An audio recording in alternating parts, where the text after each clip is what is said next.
Hello everyone, welcome to my YouTube channel KN Group of Education. I Ashok Sharma and you watching my YouTube channel. जिन्होंने अब तक हमारे channel को subscribe नहीं किया, subscribe करें, ज़्यादा से ज़्यादा लाइक करें, शेयर करें। आज हमारा टॉपिक है mineral and resources. Mineral and resources में हम बात करने वाले हैं मिनरल्स की, टाइप ऑफ मिनरल्स की, extraction of minerals, distribution of minerals, जिसके अंदर हम वर्ल्ड लेवल और इंडिया की हम बात करने वाले हैं डिस्ट्रीब्यूशन में। साथ में use of minerals, conservation of minerals, power resources, conventional resource, non conventional resource की भी इस वीडियो में बात करने वाले हैं। तो आगे हम देखते हैं आज minerals. A natural occurring substance that has a defined chemical composition is a mineral. यहाँ पर ये वर्ड आपको दिखाई दे रहा होगा, chemical composition. Chemical composition it means minerals जो होते हैं केमिकल कंपोजिशन होते हैं। दूसरी बात हमारे सामने आती है, minerals are not equal distribution over space. यानी कि पूरे हम जब वर्ल्ड के अंदर बात करते हैं या कहीं पर बात करते हैं, इक्वली डिस्ट्रीब्यूशन नहीं है। जैसे जापान, स्विट्ज़रलैंड, कुछ ऐसी कंट्रियाँ हैं जहाँ पर मिनरल्स बिल्कुल भी अवेलेबल नहीं है। लेकिन दूसरी तरफ हमें कुछ ऐसी कंट्रियाँ देखने को मिलती हैं जहाँ पर मिनरल्स एक बड़ी लार्ज क्वांटिटी के अंदर अपने को देखने को मिलता है। इसी तरीके से जब इंडिया की बात करते हैं तो इसमें झारखंड जो मिनरल्स जो हैं लार्ज क्वांटिटी में वहाँ पर अवेलेबल होते हैं। लेकिन दूसरी तरफ हम दूसरी स्टेट को देखते हैं तो उनमें इतनी लार्ज क्वांटिटी या फिर बिल्कुल भी रिसोर्सेज अवेलेबल नहीं होते हैं। दूसरा जो है, मिनरल्स जो फॉर्म्ड होते हैं वो different type of geological environment. Minerals are found in different type of geological environment under varying condition. ये अलग अलग इनकी जियोग्राफिकल एनवायरनमेंट डिफरेंट टाइप के होते हैं। साथ में जो है अपने इनकी जो प्रोसेस होती है वो विदाउट ह्यूमन इंटरफेरेंस के, एक जितने भी अपने मिनरल्स हैं, नेचुरल मिनरल्स की हम बात करते हैं, जो वो जितने भी क्रिएटेड हैं वो टोटल विदाउट ह्यूमन इंटरफेरेंस के हैं। मतलब एक नेचुरल जो है वो तैयार हुए हैं, मिलियन ऑफ ईयर्स के अंदर वो तैयार हुए हैं। इसी वजह से इनको नॉन रिन्यूएबल रिसोर्स भी बोला जाता है।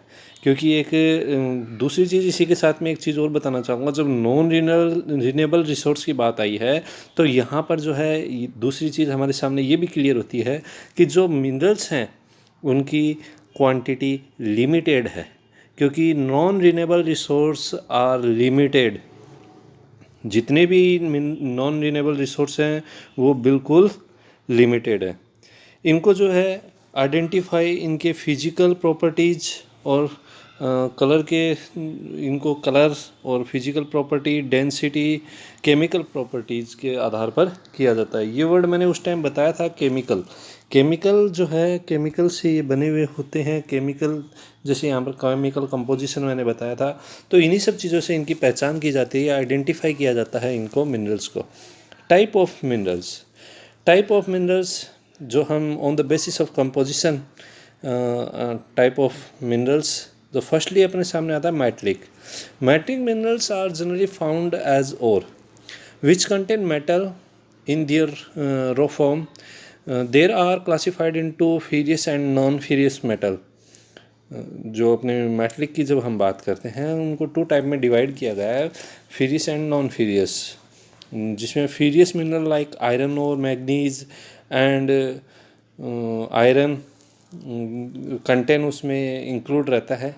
और जब हम नॉन फेरियस मिनरल्स की बात करते हैं like lead, copper and gold, इसमें डू नॉट कंटेन आयरन, जो है आयरन कंटेन नहीं होता है इसके अंदर। लीड, कॉपर, गोल्ड जैसे इस तरीके के इसमें मिनरल्स देखने को मिलते हैं। सेकंड अपने यहाँ पर बात करते हैं non metallic minerals do not contain metal, जिसके अंदर मेटल नहीं हो वो अपना नॉन मैटलिक मिनरल्स। नीचे जैसे अपने को बता रखा है मैटलिक मिनरल्स जिसमें रो फॉर्म में मेटल इन रो फॉर्म, कुछ एग्जांपल दिए हैं अपने को आगे। इसी तरीके से ये सब चीज़ें मैंने अभी भी आपको बताई। फेरियस मिनरल्स और नॉन फेरियस के बारे में जैसे अभी भी मैंने बताया था, फेरियस मिनरल्स लाइक आयरन और विच कॉर्मेटिक्स कंटेन आयरन। और नॉन फेरियस के अंदर मैंने बताया था जो minerals like lead, copper, gold do not contain iron. वो अपने इसमें आते हैं। नॉन मेटलिक मिनरल्स में limestone, mica, gypsum, like coal and petrol, ये सब चीज़ें अपने नॉन मेटलिक आता है। Non metallic do not contain metal, जिसमें मेटल नहीं हो। अब हम यहाँ पर बात करते हैं extraction of minerals. Extraction of minerals, extraction of minerals, extraction of minerals means जो अपन मिनरल्स को जब निकालते हैं, बाहर निकालते हैं, उसको एक्सट्रैक्शन ऑफ मिनरल्स बोला जाता है। इसको जो है हम extraction of minerals from the rock bird under the earth surface is called mining, जो माइनिंग होती है उसके थ्रू। दूसरा, हम जब बात करते हैं इसकी अलग अलग टाइप ऑफ माइनिंग, क्योंकि minerals extract from different method by different method, extract by different method, जिसमें हम अलग अलग यहाँ पर बात करने वाले हैं। फर्स्टली हम यहाँ पर बात करते हैं open cast mining. Open cast mining, minerals that lie at shallow depth are extracted by open cast method, such as mineral are taken out of removing the upper layer and of the earth। जो upper layer होती है अर्थ को, उसको हटाने के बाद में जो माइनिंग होती है, कास्टिंग होती है, जिसको एक्सट्रैक्शन होती है, उसको हटाकर जो की जाती है वो ओपन कास्ट माइनिंग। नेक्स्ट अपनी आती है इसके अंदर shaft mining. Shaft mining, minerals that lie deep inside the earth extracted by digging or boring shafts, मतलब एक तरीके से अंदर सुरंग बनाकर जो है की जाती है, उसे बोलते हैं शेफ्ट माइनिंग। और अपन जब बात करते हैं ओपन कास्ट माइनिंग, तो ऊपर से जैसे अर्थ लेयर को हटाया, फिर उससे माइनिंग कास्टिंग शुरू हो जाती है, उसकी ड्राफ्टिंग रिमूविंग शुरू हो जाती है, उसकी वहाँ से एक्सट्रैक्टिंग शुरू हो जाती है, वो अपनाता है ओपन कास्ट। शेफ्ट में जो है एक सीधी सी भाषा में हम समझ सकते हैं एक सुरंग की तरह, deep inside earth extract by digging और बोरिंग शेफ्ट, वो आती है। नेक्स्ट हम बात करते हैं ड्रिलिंग।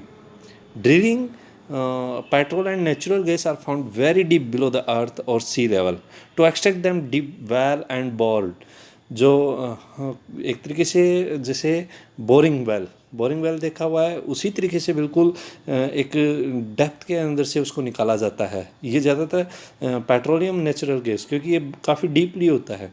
इसी मेथड को जो है एक तरीके से अपन ड्रिलिंग बोलते हैं, इसी मेथड को एक ड्रिलिंग बोला जाता है।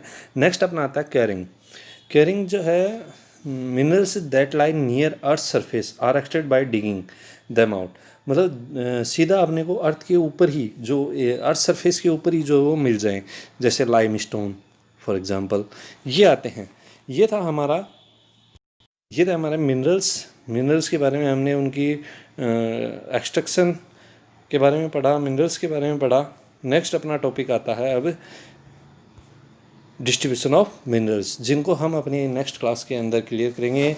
आई होप आपको ये वीडियो पसंद आया होगा। किसी को अगर कोई भी तरीके की प्रॉब्लम है या कोई इसमें समझ में ना आया हो, तो हमारे कमेंट बॉक्स में जाकर उस पर आप कमेंट लिखकर हमें बता सकते हैं, और हम जल्द से जल्द उसको सॉल्व करने की कोशिश करेंगे।